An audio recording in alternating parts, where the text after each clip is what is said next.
देश भर में फार्मर्स के प्रोटेस्ट के बीच प्रेसिडेंट ने पास करे 3 कंट्रोवर्शियल फार्म बिल्स।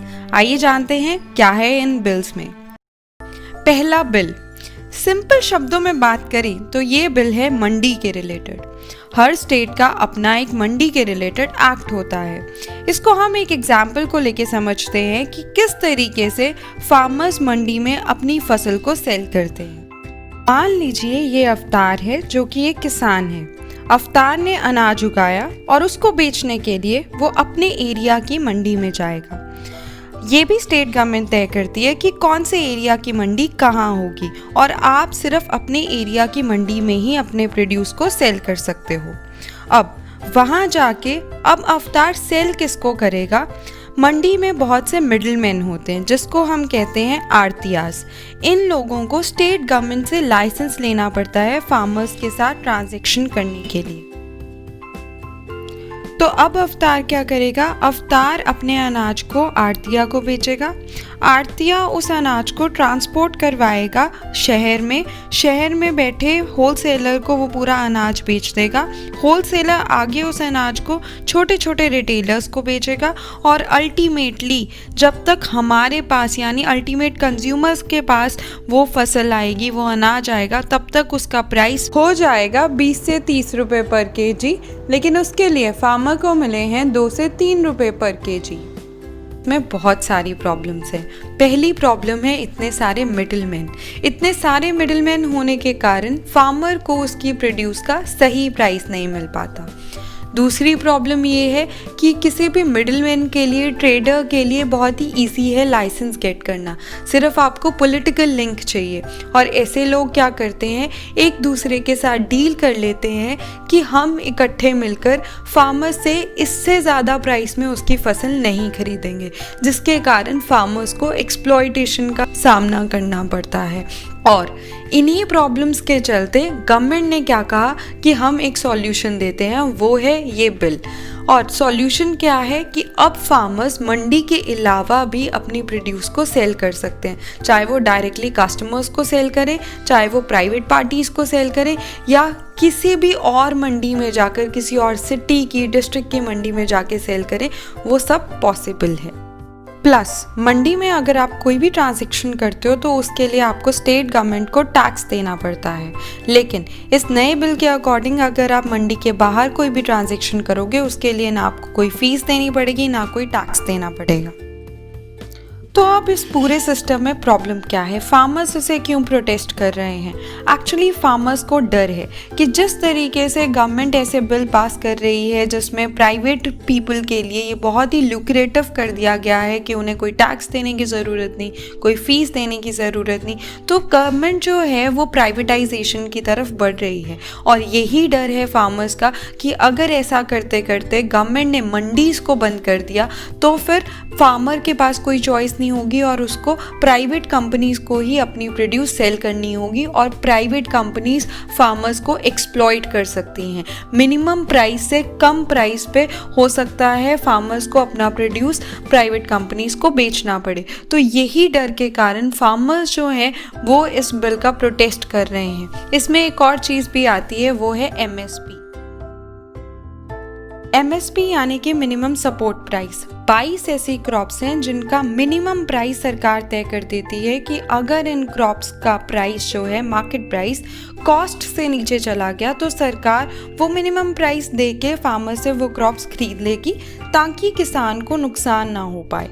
पंजाब में ये प्रोटेस्ट इसलिए भी हो रहे हैं क्योंकि फार्मर्स जो हैं पंजाब के वो एमएसपी का फ़ायदा उठाते हैं और एमएसपी का फ़ायदा मंडी में ही हो सकता है। तो फार्मर्स का ये कहना है कि अगर सरकार इसको लीगलाइज कर दे, यानी कि ये लिख दे कि अगर कोई भी प्राइवेट कंपनी फार्मर से कोई भी फसल खरीदती है तो वो मिनिमम प्राइस से कम प्राइस में नहीं खरीद सकती, तो फार्मर का जो ये डर भी है कि प्राइवेट कंपनीज उनको एक्सप्लॉइट करेंगी, वो डर भी खत्म हो जाएगा।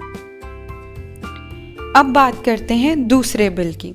दूसरे बिल में है कॉन्ट्रैक्ट फार्मिंग। कॉन्ट्रैक्ट फार्मिंग यानी कि फार्मर्स अब डायरेक्टली प्राइवेट कंपनीज के साथ कॉन्ट्रैक्ट कर सकते हैं और अपने मनपसंद का प्राइस रख सकते हैं और कोई भी फसल जो वो चाहते हैं वो उनको डायरेक्टली सेल कर सकते हैं।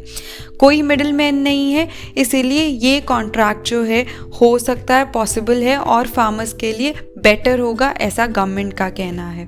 लेकिन फिर इसमें क्या प्रोटेस्ट हो रहा है, क्या प्रॉब्लम है? अगेन ये काफ़ी सारी स्टेट्स में ऑलरेडी ये पॉसिबल था कि कॉन्ट्रैक्ट फार्मिंग आप कर सकते थे, लेकिन उन गवर्नमेंट्स ने कुछ रेगुलेशंस तैयार करी हुई थी। जैसे पंजाब में मंडी के थ्रू ही आप जो है कॉन्ट्रैक्ट फार्मिंग कर सकते थे। दूसरी चीज़, हरियाणा में भी ये पॉसिबल था कि आप कॉन्ट्रैक्ट फार्मिंग कर सकते हो, लेकिन गवर्नमेंट जो है वो कुछ परसेंट जो है उसकी गारंटी ले लेती है कि अगर प्राइवेट कंपनी किसान को पैसा नहीं देती तो उतनी परसेंट, जितनी परसेंट की गारंटी गवर्नमेंट ने ली है उतना परसेंट गवर्नमेंट फार्मर को दे देगी ताकि फार्मर को नुकसान ना हो। हरियाणा में इनफैक्ट ये चीज़ भी है कि कॉन्ट्रैक्ट प्राइस MSP के नीचे नहीं हो सकता। तो यही चीज़ें, क्योंकि अब नेशनल लेवल पे अगर ये कॉन्ट्रैक्ट फार्मिंग को लीगलाइज कर दिया गया है तो अब किसान चाहते हैं कि कुछ MSP के रिगार्डिंग भी करा जाए ताकि उनको उनका इंटरेस्ट जो है वो सिक्योर करा जाए। दूसरा डर जो फार्मर का है वो ये है कि प्राइवेट कंपनी सारे फार्मर्स के साथ डील नहीं करेंगी और ज़्यादातर प्राइवेट कंपनीज जो हैं लार्ज फार्मर्स के साथ डील करेंगी, जो कि जायज़ भी है। अगर हम एग्रीकल्चर सेंसस की बात करें, 86% जो फार्मर्स हैं हमारे इंडिया में वो स्मॉल और मार्जिनल फार्मर्स हैं जिनके पास लैंड 2 हेक्टेयर से भी कम का है।